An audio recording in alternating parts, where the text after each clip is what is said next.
دیندا ہے جابر سہارا میں ایک رات ڈٹھا محمد پیارا چنو چودویں سی تے کوئی سی تارا میں دوانو ویکھاں دوبارہ خدا دی قسم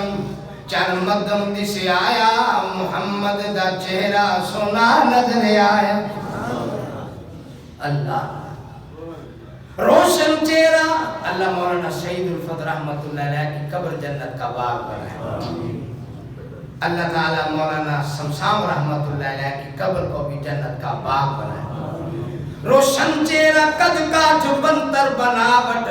ختم ہو گئی سونے اتے سجاوٹ کسے ماں ہو جیا سونا نی جنیا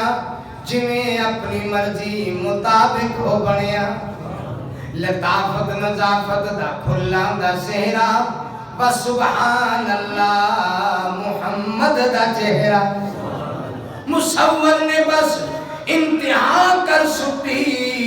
بڑی ریج دے نال تصویر کٹی حسینہ جمیلہ دا منہ موڑ دیتا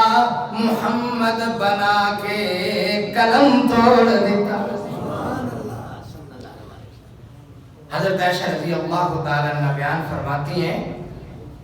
گھر کے اندر کوئی چیز گم ہو جاتی جب اللہ کے رسول گھر میں داخل ہوتے وہ چیز فوری نظر آ جاتی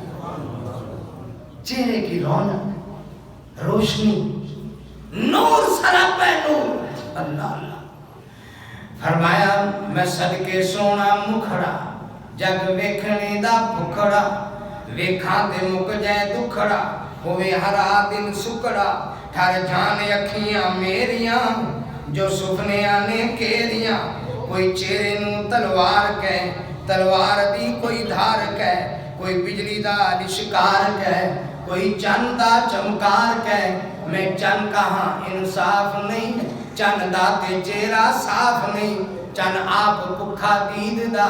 پجلا کے آوے عید دا ایتھے چند کچھ دا کونے سورج دی نیویں تونے ایتھے یوسفاں دی واہ نہیں اچھی کلندہ سا نہیں جا پوچھ لیں حبشی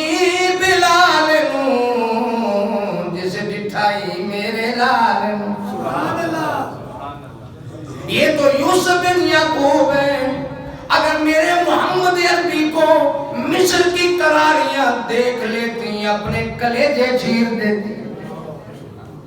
نبیوں کی اولاد حسین و جمیل نہایت حسین و جمیل اور صحابہ کرام میں سب سے زیادہ رسول اللہ صلی اللہ علیہ وسلم سے جن کی شکل ملتی تھی وہ حضرت حسن اور حسین کی تھی بہت شکل ملتی حضرت بلال حبشی رضی اللہ عنہ کبھی کبھی حضرت حسن رضی اللہ تعالیٰ عنہ کو بوسہ دیتے اور سینے کے ساتھ چمٹا لیتے تو کہتے مجھے تو ایسے ہی محسوس ہو رہا ہے کہ جیسے تم محمد عربی صلی اللہ علیہ وسلم کا بیٹا ہے اتنی محبت کرتے تھے تو خیر حضرت